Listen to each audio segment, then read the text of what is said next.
y'all know I like to cook, and y'all also understand that I like to season things too. All right.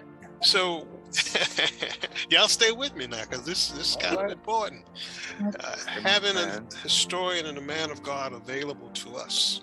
It's interesting that one of the things I took a look at this morning was in the book of Judges, where God raised up judges.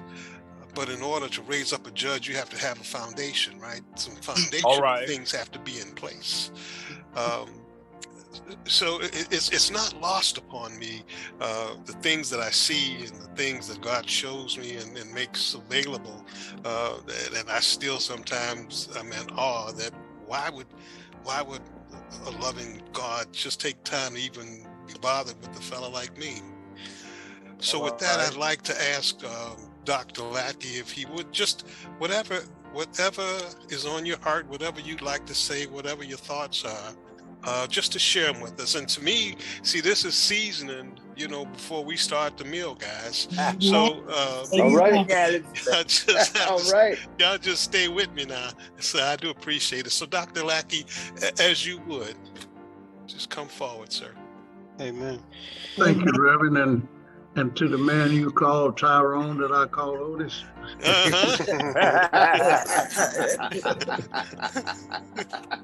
So, ladies and gentlemen, brothers and sisters, this is quite a gathering.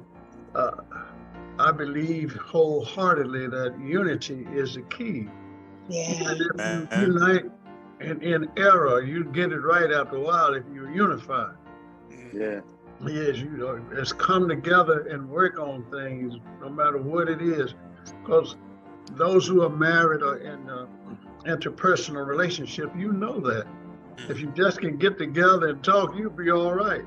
But if you stand off to the side, there ain't no hope. All right. No, let's get together and work on it. That would be what I say about anything, the unity. So bright is the light of unity that it can illuminate the whole world. Just think about that, about unity. But it can. If that's the trouble with anything that you can see is disunity.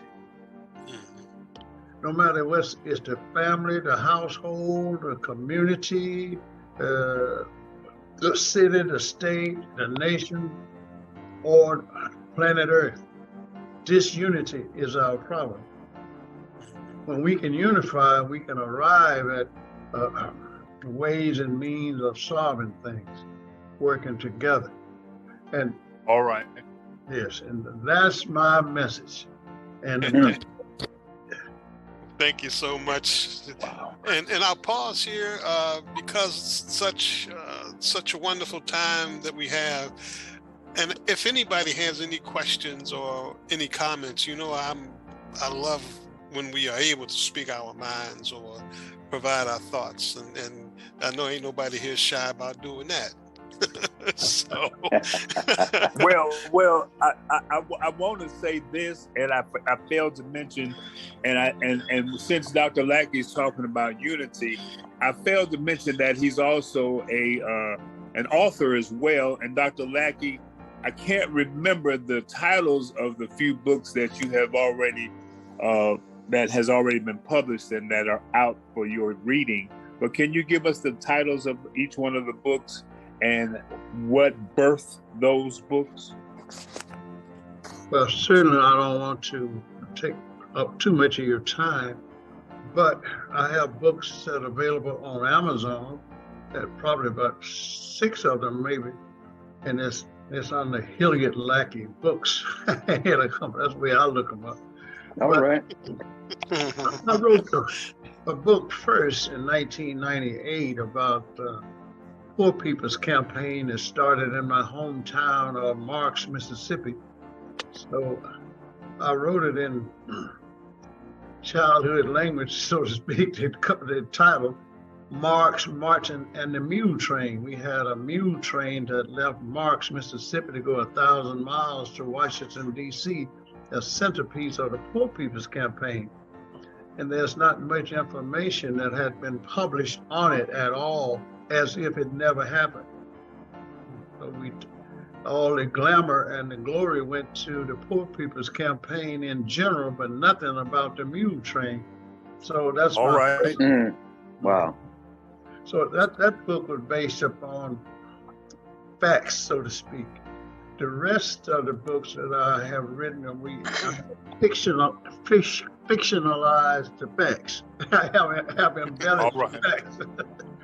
For example, there's one called Storm Splitter, where the African tradition of splitting an oncoming storm by putting an axe in the ground.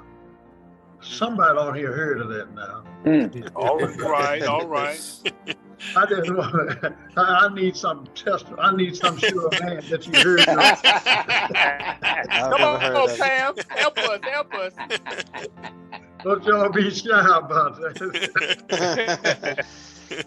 just because the white folks on Wall Street hadn't heard of it, that don't mean we supposed to shout. All right. But that is a great book, and I really love that book, and I've been flirting with having a movie made. Of course, the Mule Train has had a couple of documentaries made on the 50th anniversary of the Poor People's Campaign back in 2018. So one was nominated for a Grammy. The Storm Splitter is still being worked on, so we may have a movie coming out in by 2024. Meanwhile, the book, Amen. WWJD and Puppy Love in a Rosenwald School. WWJD, What Would Jesus Do, came into being, became popular about 1894. And wow. When I was a sixth grader, and I met my wife at that time, we both were 12 years old. So wow. 74 years. Wow. All right. My school principal at the time challenged me if I would read that book and make a report to the class and tell what would I do about it, that he would skip me to the 8th grade. I didn't realize I'd be leaving my girlfriend. But I was glad to skip to the 7th grade. So I read the book and made a report, and the Gene supervisor. Now, I know you don't know what a Gene supervisor is either, do you? Jeanes. That was part of Rosenwald schools that were scattered out through the countryside for black folks because of that was the schools available to black folks. Most states in the South didn't have public schools in the 30s, 40s, and 50s, and into the 60s for African American. Brown versus the Board of Education in 1954 sort of opened up a few things, but it took 14 years to 1968 for that to really make some sense. Wow. So we still had these Rosenwald schools from Julius Rosenwald of the Sears and Roebuck Company at the time, now that we call Sears.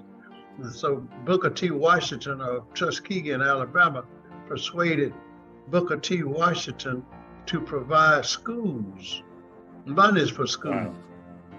And they were called Rosenwald schools. And so those are the schools that your grandparents went to, or maybe some of your parents. In my case, that's what I went to. All right. And then Miss Anna T. Jeans, a spinster, left her fortune over in North Carolina or South Carolina, in the Carolinas, to provide supervisors to go around to these schools to check on them to see how well they were doing. So they were being supervised because the other folk, the public education folk, did not care at all. So in a way, so that's a good book that I wrote about WWJD and Puppy Love in a Rosenwald School, and that I'm thankful about. And then I became a park ranger in New Mexico, the Integrated Park Service, 64, and I wrote a book about the pioneer and first black park ranger. And interesting. Yes. So I guess you can feel me now, and I'll quit with that because I do have others. But all right, the whole idea is, I think if we read about Abraham and Moses and others, and even George Washington and Martin Luther King and Malcolm X, we ought to read about Grandpa and them too. That's right. All right. All right. Yeah. All right. Because it becomes real to our grandchildren, maybe. Our children probably wouldn't care what we wrote. So I say that to encourage everybody to write something down or let it be known about your life and your exploits, so that your progeny, grandchildren and great-great-grandchildren can look and read about you. Don't get discouraged about your children because they don't care. Right. They know all they need to know about you. Yeah. Don't get discouraged. My Lord. But those grands and great-grands, they be wondering, what was life back in great-grandpa's time? Right. They will wonder. They will. We wonder about others. We don't care about our parents so much. They've been there and know about them, huh? Yeah. So let's call it metagenesis. It's called alternation of generation. Wow. So again, thank you so much for allowing me to be on here with you. When time permits, I probably will be back. Amen. Especially the man that you call Tyrone. That I call Lucas. Elder OT. OT. Yeah, That's Elder overtime. OT. Overtime. Uh-huh. That pretty much sums him up. Yeah. Thank you, Dr. Lackey. Thank you so much. And now I got to get on my own Zoom at 11. So, All right. God bless. Amen. Wow. Glad we got to Amen. hear from you before you had to jump Thank off. you. Yes.